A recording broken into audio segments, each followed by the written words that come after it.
એક મહિલા માટે માં બનવાનો અહેસાસ કંઈક જુદો જ હોય છે, પણ એક મહિલાને માં બનવા લાંબા સમય માટે કેટલીય વેદનાઓનો સામનો કરવો પડે તો ભલભલા થાકી જાય, હારી જાય અને નાસીપાસ થઈ જાય, પરંતુ હિંમત હાર્યા વગર, પોતાની સહન શક્તિનો અંત આણ્યા વગર એક સંતાનને જન્મ આપનારી માતાની સત્ય ઘટના હું પંકજ રામાણી આપને કહેવા જઈ રહ્યો છું.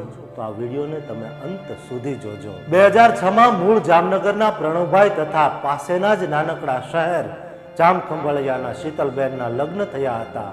લગ્નના 3 વર્ષ બાદ પણ દંપતીના ઘરે પારણું ન બંધાતા તેમણે તબીબોની સલાહ લીધી હતી.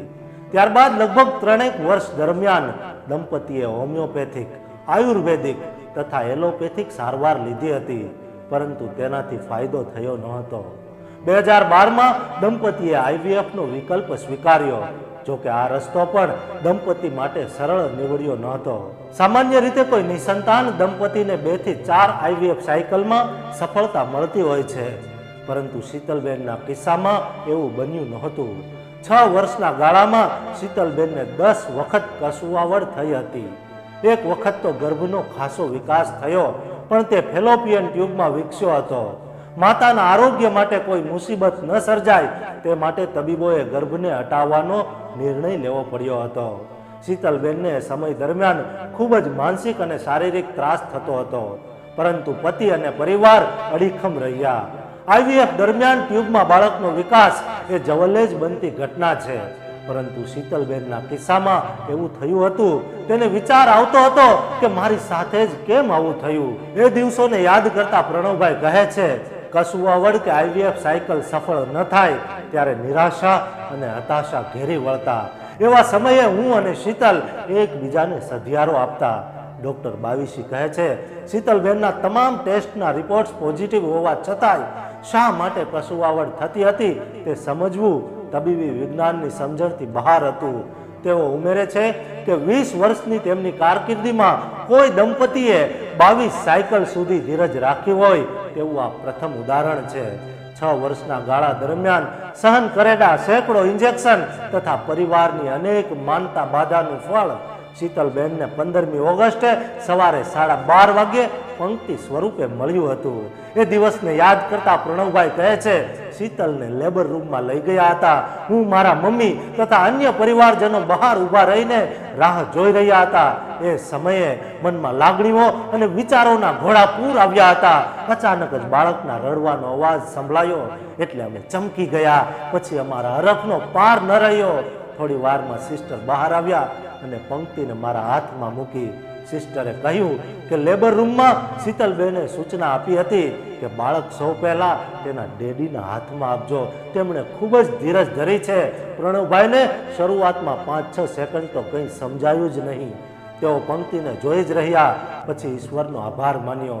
થયું કે અંતે ઈશ્વરે સામે જોયું.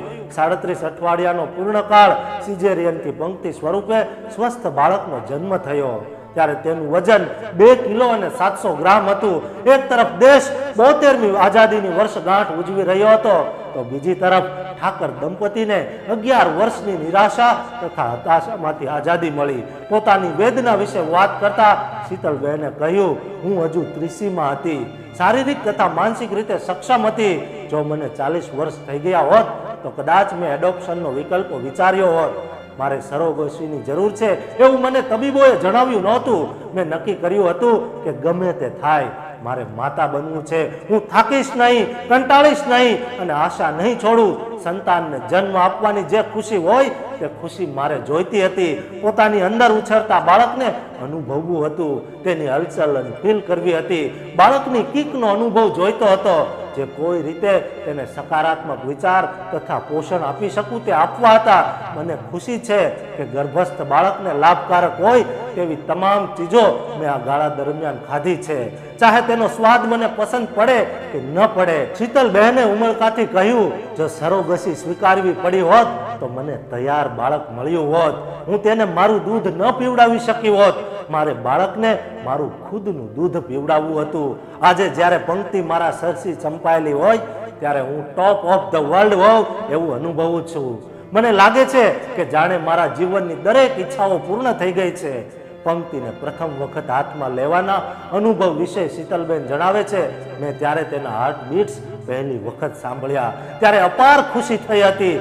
સોનોગ્રાફી દરમિયાન બાળકનો ચહેરો જોયો ત્યારે આવનારું બાળક કેવું દેખાશે તેની કલ્પના થતી. જ્યારે પંક્તિને પ્રથમ વખત હાથમાં લીધી અને જોઈ ત્યારે તેને જોતી જ રહી. મારી આંખમાં આંસુ હતા. આટલા વર્ષોના દુઃખ, સંઘર્ષ અને કષ્ટ બધું તેને જોતા જ ભૂલાઈ ગયા. ડોક્ટર બાવીસી કહે છે કે જ્યારે કૃત્રિમ ગર્ભધારણમાં નિષ્ફળતા મળે ત્યારે પહેલા માનસિક રીતે અને શારીરિક રીતે મહિલા વધુ ભોગવતી હોય છે. ત્યારે પરિવારનો સહકાર મળે તે જરૂરી છે.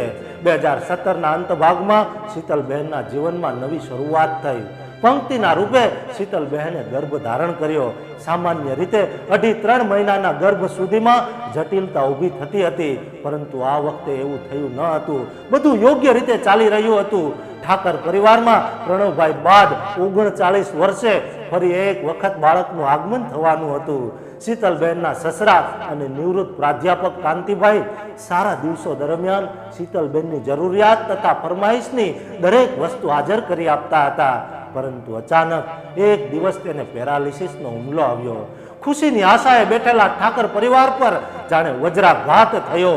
એ દિવસોને યાદ કરતા પ્રણવભાઈ કહે છે, એ દિવસોમાં શીતલે અત્યંત સ્વસ્થતા જાળવી. તેણે શારીરિક અને માનસિક દ્રઢતા દાખવી. તે પપ્પાને કહેતી, જલ્દી સાજા થઈ જાઓ, તમારે બાળકને રમાડવાનું છે.